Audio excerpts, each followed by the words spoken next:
The cameras were rolling, the studio lights were blazing, and Joy Behar had no idea she was about to make the biggest mistake of her career. Somewhere between her third question and her fourth, she would cross a line with a man who had spent 40 years refusing to play Hollywood's games, a man who had survived plane crashes, built furniture with his own hands, and stared down studio executives who thought they could tell him what to do. Harrison Ford didn't come to The View looking for a fight. But Joy Behar was about to discover that the man who played Han Solo and Indiana Jones hadn't been acting when he told the galaxy to never tell him the odds. This is the story of 20 minutes that changed everything. Subscribe now and drop a comment, because what you're about to witness is a masterclass in what happens when arrogance meets authenticity. The View studio felt different that Friday morning, charged with an energy that the production staff couldn't quite name. Harrison Ford was the guest, and everyone who had ever watched one of his interviews knew that this could go any direction. He was famously unpredictable in press settings, charming one moment, cutting the next. The kind of man who had once responded to a journalist's question about his legacy by saying, "I'm a carpenter. I build things. Sometimes those things are movies." At 82 years old, Harrison Ford walked onto the set with the deliberate movements of a man who had earned every gray hair and every line on his weathered face. This was a man who had carved one of the most extraordinary careers in cinema history out of almost nothing. A man who had been a carpenter when his contemporaries were already stars, who had turned down roles that became classics because they didn't feel right, and had somehow still ended up in two of the most successful franchises ever made, not through calculation or ambition, but through a stubborn insistence on doing things his own way. The audience applauded warmly, though there was a tentativeness to it. Ford's reputation preceded him. He was not known for being easy, for giving the answers people expected, for playing the game that most celebrities played reflexively. He was known for building his own furniture, flying his own planes, and having absolutely zero patience for questions he considered stupid. He settled into the guest chair with a grunt that the microphones caught, nodding once to the hosts without the practiced smile that most guests deployed immediately. Whoopi greeted him with the respect of one industry survivor to another. Sarah Haynes seemed slightly intimidated. Robin Roberts leaned forward with professional curiosity. Joy Behar studied him with an expression that suggested she had already decided how this interview was going to go. "Harrison Ford, welcome to The View," Whoopi began. "It's an honor to have Indiana Jones himself sitting with us." "Thanks," Ford replied, his voice carrying that distinctive gravel. "Though I'm not him. I'm just the guy who wore the hat." The audience chuckled. It was a typical Ford deflection, humble on the surface but carrying an edge. Joy jumped in before anyone else could speak, but not with a question, with a statement. "You know, Harrison, I've been watching your interviews for years, decades actually, and I have to say, you always seem like you'd rather be anywhere else. Like doing press is some kind of punishment. Don't you think that's a bit ungrateful?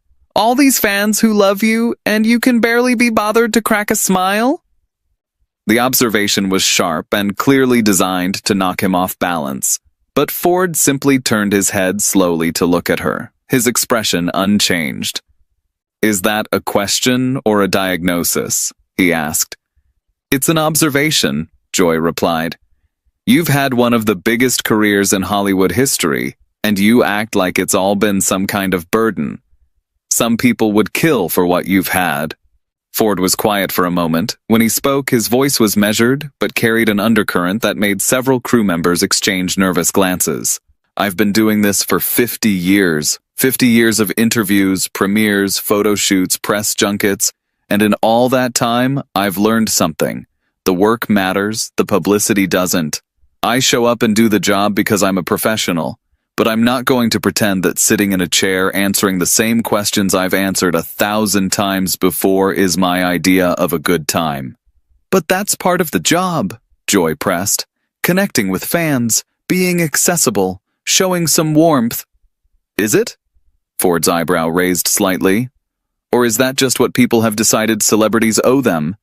I made movies. People watched them or they didn't. That's the transaction. Everything else is noise." The bluntness seemed to catch Joy off guard, but she recovered quickly. Fine. Let's talk about the work then. You've played Han Solo and Indiana Jones for decades. Some critics say you've essentially been playing the same character your whole career. The grumpy, reluctant hero who doesn't want to be there. That's not exactly range, is it? Ford laughed, a short, dry sound that contained no warmth whatsoever. Same character?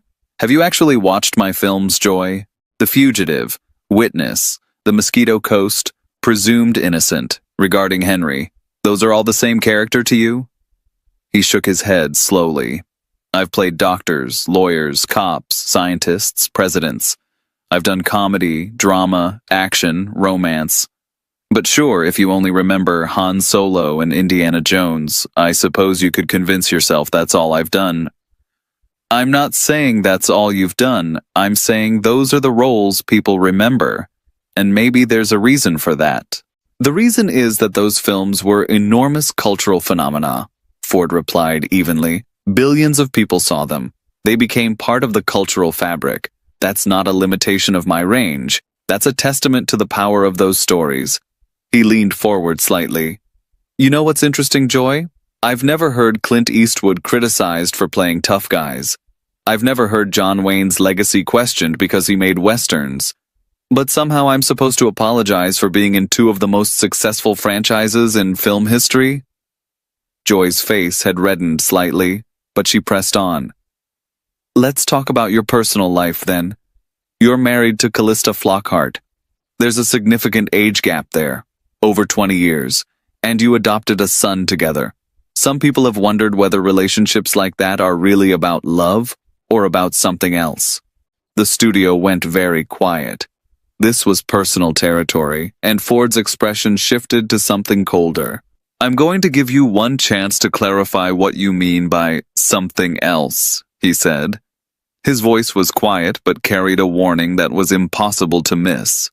Joy seemed to realize she had stepped into dangerous territory, but pride prevented her from backing down.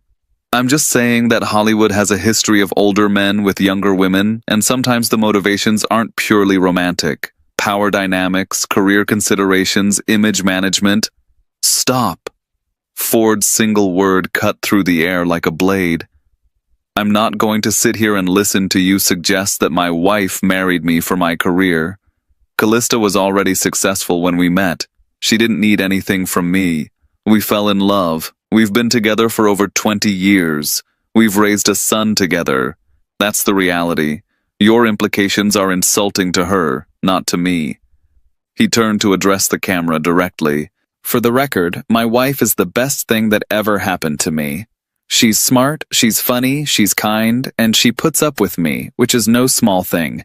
Anyone who wants to question her motives can come talk to me directly. He turned back to Joy. But you won't do that, will you?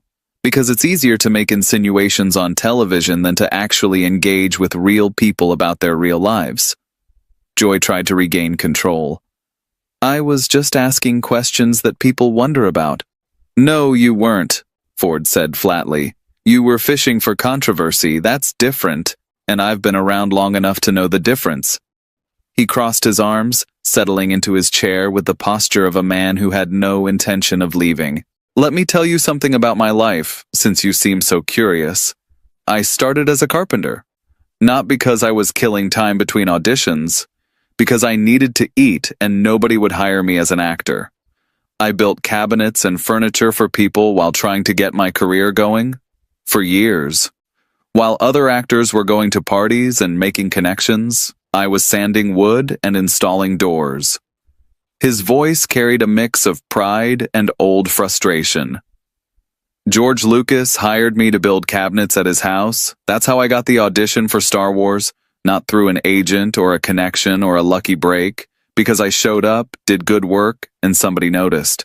That's the foundation my career was built on. Craftsmanship, showing up, doing the job right. He paused, something more personal surfacing in his voice. You know how long I was a carpenter? Almost 15 years. From my late 20s into my early 30s. While other actors were becoming stars, I was measuring twice and cutting once. Learning how to work with my hands, learning patience, learning that there are no shortcuts when you're building something real. His eyes seemed to look past Joy into some distant memory. I built a recording studio for Sergio Mendes. I built a sun deck for Sally Kellerman. I renovated Joan Didion's house. Real work for real people who expected real quality. And that's the work ethic I brought to acting when I finally got the chance. You don't phone it in. You don't cut corners. You do it right, or you don't do it at all. He looked at Joy with something approaching contempt. So, when you suggest that my success has made me ungrateful, or that my marriage is some kind of arrangement, you're talking about things you don't understand. I've earned everything I have. Through work, through persistence, through refusing to give up when the industry told me I wasn't good enough. Joy seemed to be searching for a way to regain the upper hand. Fine, let's talk about something else. Your plane crashes. You've had multiple emergency landings. Incidents where people could have been hurt. At your age, some people think it's irresponsible for you to still be flying, that you're putting others at risk for your hobby. Ford's expression shifted to something almost amused. My hobby? I'm a certified pilot. I've logged thousands of hours. I've been flying for over 30 years. I own multiple aircraft. I've done helicopter rescues in the Wyoming wilderness, pulling lost hikers off mountains. I've worked with the Civil Air Patrol. Flying isn't a hobby for me, it's a passion, it's a discipline, and yes, it's a risk. But so is driving a car, so is walking across a street in New York City. He leaned back slightly. The incidents you're referring to were equipment malfunctions, not pilot error. They were investigated thoroughly by the FAA, and I was cleared of any wrongdoing. In fact, in at least one case, my emergency procedures were cited as exemplary. I landed a plane on a golf course when the engine failed and walked away. Most people would have crashed. I didn't, because I know what I'm doing. He paused. But you knew that, didn't you? You just wanted to ask the question in a way that made me look reckless. That's what this whole interview has been. Taking things out of context, implying things that aren't true, hoping I'll get angry enough to give you a soundbite. He uncrossed his arms and leaned forward. I'm not going to give you that. I've been doing this too long. I've dealt with people like you my entire career. People who think they can rattle me, get under my skin, make me say something I'll regret. It doesn't work. His voice dropped to something almost gentle, which somehow made it more devastating. You know what I've learned in 82 years? The people who try hardest to tear others down are usually the ones who have built the least themselves. It's easier to criticize than to create. Easier to question someone else's life than to examine your own. He looked around the studio, then back at Joy. I've built things. Movies, yes, but also actual things.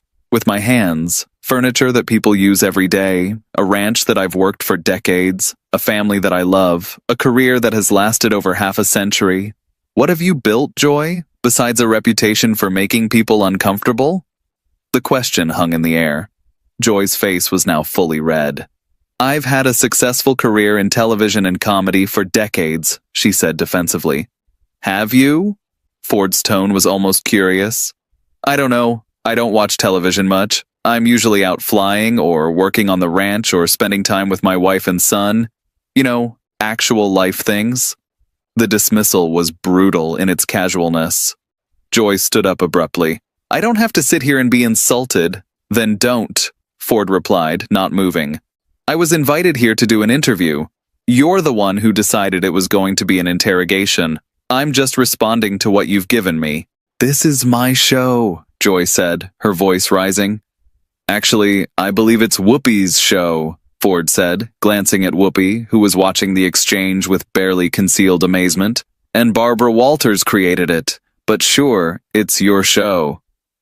The correction was precise and delivered with the timing of someone who had spent decades working with the best screenwriters in the business. Joy stood frozen, clearly unsure whether to stay or go. Ford continued, his voice now carrying something that might have been genuine advice. You know, Joy, I'm not your enemy. I'm just a guy who made some movies. I came here today prepared to talk about work, about life, about whatever you wanted to discuss. But you came in with assumptions, with an agenda. You decided before I sat down that you were going to put me in my place. He shook his head slowly. I'm 82 years old. I've been put in my place by experts, directors who didn't believe in me, studios who thought I was finished, critics who said I couldn't act, time itself. You're going to have to try harder than a few loaded questions and some tabloid insinuations. He smiled, and for the first time, it almost reached his eyes. Sit down, Joy. Let's start over. Ask me about acting, about building things, about what I've learned in 50 years of doing this. I'm happy to have that conversation, but if you're just going to keep trying to provoke me, I'll just keep doing what I'm doing now, sitting here comfortable, watching you get frustrated. Joy remained standing, her hands shaking slightly. I think we need a commercial break. We don't need anything, Ford replied. But if you need one, go ahead. I'll wait. Something in his absolute calm seemed to break Joy's composure completely. She turned and walked off the set without another word, leaving behind a studio that had gone completely silent. Ford watched her go, then turned to Whoopi with a shrug. Was it something I said? The audience, which had been holding its breath, burst into laughter. Whoopi was shaking her head, a smile playing at her lips. Harrison, you are something else. I'm a carpenter who got lucky, he said simply. That's all I've ever been. Sarah leaned forward, seizing the opportunity. Can we actually ask you about your career? About what you've learned? Ford nodded. That's what I came here to do. And for the remaining time, freed from Joy's hostile presence, Harrison Ford gave one of the most engaging interviews of his career.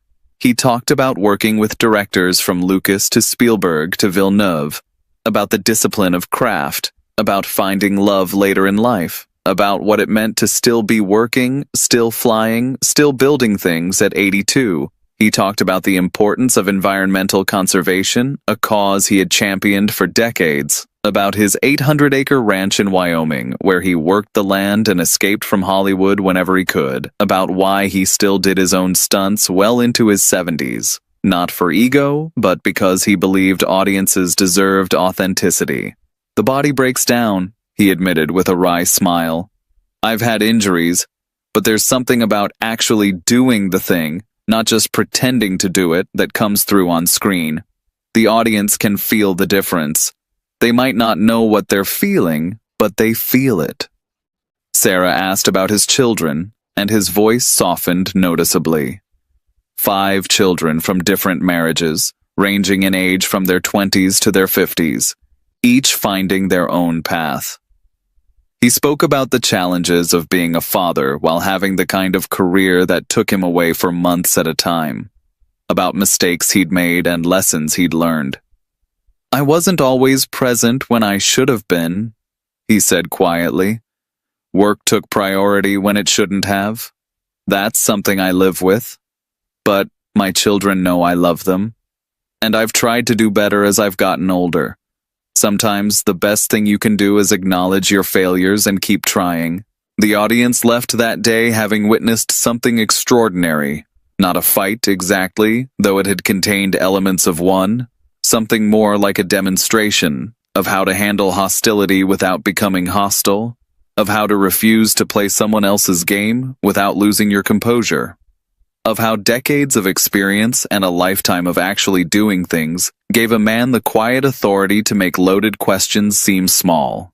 Joy Behar would return to the show after the break, but something had shifted. The other hosts treated Harrison Ford with visible respect for the remainder of his appearance, and